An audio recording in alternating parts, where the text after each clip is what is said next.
Hello friends, I am going to discuss today simulation of a single variable. For simulating the outcome coming out of a single variable, what we need is a distribution for the variable. So here in this problem, distribution of the monthly income is given or monthly sales is given. Like chances of sales being 15,000 is 20%, sales being 16,000 is 25%, and so on and so forth. One thing which is very important here, whenever you have this type of probability, you have to sum up the probability. The sum should be equal to 1, which we can see here. This means this probability describes the complete happening of sales in a given period. The owner has 50,000 at hand and his expenses are 15,000 per month. Simulate sales for a year and estimate how much money he will have at the end of the year. This means the next 12-month simulation we have to do. And we have to find out, based on the simulation, how much money the owner is going to have it at the end of the year. So very first thing we do is we compute cumulative probability. So here it will be 0.2, here it would be 0.2 plus 0.25, which is 0.45. In this case 0.45 plus 0.15, it would be 0.6. Here 0.6 plus 0.1, 0.7, and here 0.7 plus 0.25, 0.95, and finally 0.95 plus 0.05, which is 1.00. When you take cumulative probability, the number against the last item has to be 1, because cumulative probability shows you how it moves to 1. Now the next step becomes assigning random number. Since probability varies from 0 to 0.99, there are 100 items in probability and we need to find out 2-digit random number which has got 100 items. That will be from 00 to 99.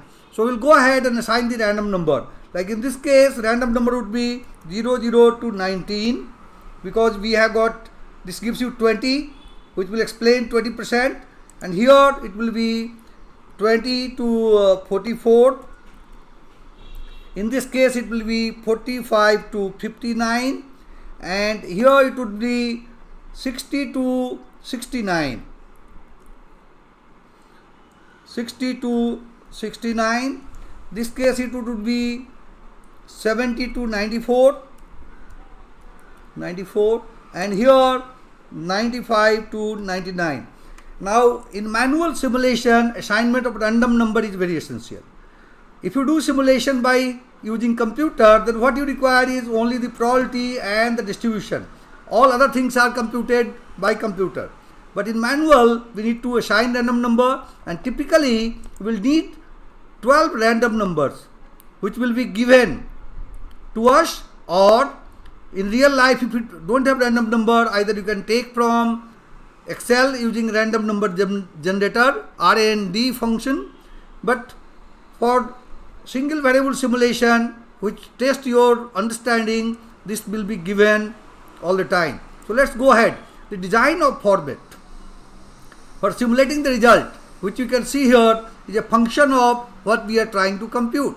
Since here we want to compute closing balances, which is nothing but opening balances plus sales minus expenses, we have to create a formula like this, accommodating sales, expenses and closing balance. Now if random number is 53, we have to find out how much the sales would be from this table. Now 53 lies between 45 and 59. So sale here will be 17,000. Since we write in 1000, all numbers are in 1000, I am writing 17 here. Random number is 4, which is 00 to 19, so sales will be 15 here. Look at the sales figure in the first column.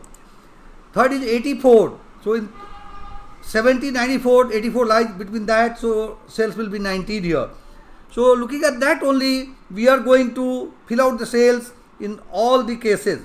Again here it will be 19, 49 it would be 17, 87 it would be 19, 91 it would be 19, and 0 sales would be 15 here, 33 sales would be 16, and 98 sales would be 20, 72 sales would be 19, and 44 sales would be 16. So once we have the sales figure with us, since expenses are 15,000 per month, it becomes very simple. It becomes very simple. Now this we can drag down to till last, because every month we have expense of 15,000. Now closing balance is nothing but opening balance plus sales minus expenses. So if you do this, this becomes the closing balance. Now we just copy this item. We did not copy this item because random number also will get copied. We copy these items till down. The formula will copy only these two things till down, expenses and or closing balance. So if you copy this down, you will have something wrong with this one. 52, 51, 54. Expenses, no, expenses is 15. So expenses is changing actually. So let's copy the 15 expenses everywhere, and then I should be done on that. Control V. So now we are right. So if you take this correctly, we see that at the end of 12 months, the cash balance would be 81,000. If this is the sales. Now one thing you need to understand, this 81,000 is coming from set of random numbers which have been given to you. Now this random number changes, sales will change. So normally different people doing simulation might get different result. Normally when you do simulation using computer, you don't do for 12 months. You do for a same 12 month simulation, you do so many times, maybe 50 times, and you take average over here. So that will give you a much better figure. But from testing the solution of this particular problem, whatever we have done is perfect, and this is the way to do a single variable simulation which gives you a closing balance of 81,000. Hope this is simple enough to be understood quickly, and this will be helpful for solving single variable simulation. Thank you.